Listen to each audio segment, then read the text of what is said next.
পৃথিবীরও শেষ প্রান্ত আছে, যেখান থেকে আপনি আর চাইলেও সামনে যেতে পারবেন না। এমন এক জায়গা, যে জায়গায় গেলে আপনার গা গুলাতে শুরু করবে, বমি বমি ভাব হবে, আর একবার নিচের দিকে তাকালে মাথা ঘুরে পড়ে যাওয়ার সম্ভাবনা সব থেকে বেশি। পৃথিবীর শেষ প্রান্ত খুঁজতে হলে আপনাকে যেতে হবে নরওয়েতে। যদিও সেখানে পৌঁছানো খুবই কষ্টের ব্যাপার। সেখানে পৌঁছানোর জন্য নরওয়ের রোগাল্যান্ড প্রদেশের স্ট্যান্ড পৌরসভা থেকে 8 কিলোমিটার দীর্ঘ পথ পাড়ি দিয়ে আরও 4 কিলোমিটার পথ হেঁটে যেতে হবে। আর এই পথ পাড়ি দেওয়া অনেক কষ্টকর। রাস্তাটা পাহাড়ি, পাথুরে এবং কখনো কখনো জলাশয়ের মাছ দিয়ে চলতে হয়। আর এই কারণে কেউ এই রাস্তা দিয়ে যেতে চায় না। কিন্তু যারা এই রাস্তা শেষ করেন তারাই কেবল পৃথিবীর শেষ দেখতে পারেন। যদি আপনি কখনো এই জায়গাতে যান, তাহলে যেতে হবে সম্পূর্ণ আপনার ঝুঁকিতে। সে দেশের সরকার আপনার কোনো দায়ভার নেবে না। এর প্রধান কারণ হলো এই জায়গাটা মাটি থেকে 1982 ফুট উপরে।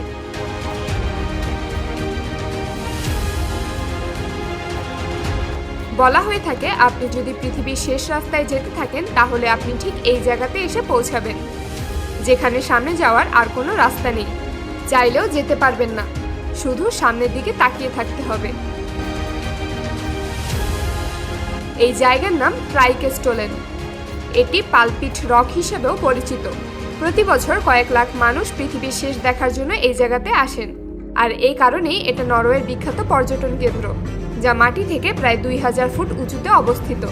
সব থেকে অদ্ভুত ব্যাপার হলো, সামনের এই ঝুলন্ত অংশে আপনি ফাটল দেখতে পাবেন। চারপাশে কোনো ব্যারিকেডও দেখতে পাবেন না। যে কোনো মুহূর্তে দুর্ঘটনা ঘটতেই পারে। আর ঠিক এই কারণেই পৃথিবীর শেষ দেখতে গেলে সে দেশের সরকার আপনার কোনো দায়ভার নেবে না। আপনি জানলে অবাক হবেন, এই জায়গা নিয়ে মানুষের এত কৌতূহল যে এখানে বাতাস বোতলে ভরে বিক্রি করা হয়। বলা হয় পৃথিবীর শেষ প্রান্তের বাতাস সব থেকে বিশুদ্ধ। আর এই কারণেই সেখানকার 8 লিটার শুদ্ধ বাতাসের দাম প্রায় 1500 টাকা।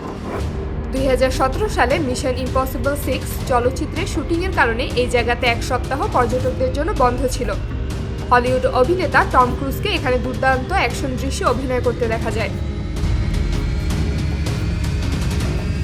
ধারণা করা হয় প্রায় 10,000 বছর আগে বরফ যুগে সুবিশাল এই জায়গাটি তৈরি হয়েছে।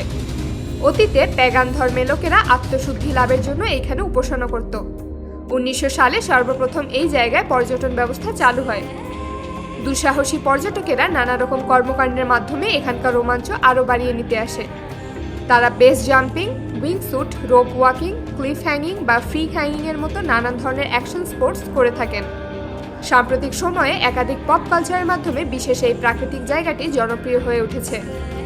আর এটাই পৃথিবীর সবচেয়ে শ্বাসরুদ্ধকর ভিউ পয়েন্ট। তবে বিজ্ঞানীরা মনে করেন, পৃথিবী যেহেতু গোলাকার, সেহেতু পৃথিবীর শেষ পয়েন্ট বলে কিছু নেই। আমরা যাকে শেষ পয়েন্ট হিসেবে মনে করি, তা কেবল ওই জায়গার শেষ পয়েন্ট। এমন আরও শেষ পয়েন্ট পৃথিবীতে থাকতে পারে। কিন্তু তারপরেও প্রতি বছর কয়েক লাখ মানুষ জীবনের ঝুঁকি নিয়ে হলেও পৃথিবীর শেষ প্রান্ত হিসেবে নরওয়ের পালপিট রক দেখতে যায়।